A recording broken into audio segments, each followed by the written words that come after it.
Yeah. Hello guys, so in this video mag-unboxing ako.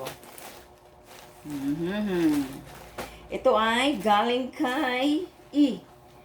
Ipangalanan natin ng E. Initial na lang E, David. Ayun. Sa Nicolas Angeles City, Pampanga. So at least naman may ano tayo. May pang content. Ano to? Tingnan natin kung ano ang laman ha. Isa to sa mga RTS. Alam mo yung RTS? Return to Sender. Ayan ba yan? Ito ay binalik for whatever reason. Ayan. Buksan lang natin. Kung ano laman. Hindi ko na na-memorize yung mga package ko. Ayan. Ganyan akong mag-packing.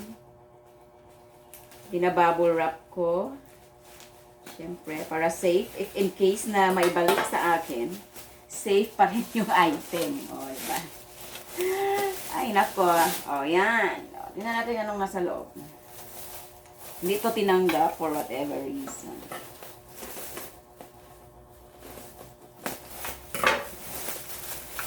Okay.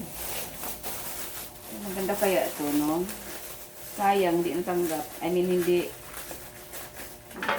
Baka wala dyan yung walang buyer. Tingnan natin.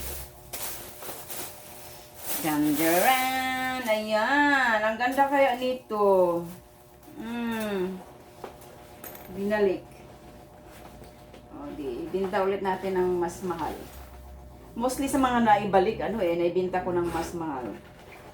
Kasi now ko lang na-realize na ang ganda pala niya. Si Madam L. Ang ganda kayo. May zipper niya lahat na naka-engrave yung brand.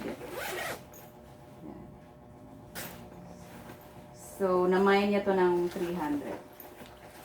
So, next time, ba't niya binalik?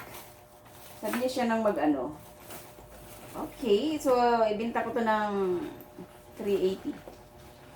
380 na. Siyempre, diba? Obvious eh. Okay, that's all for today, mga Mima. Pamine, 380. Pwede, may laptop bag yan, Kasya yan, kahit 16 inches. Malaki to. Maganda. May brand to my brand. Okay, thank you for watching. See you in my next RTS unboxing.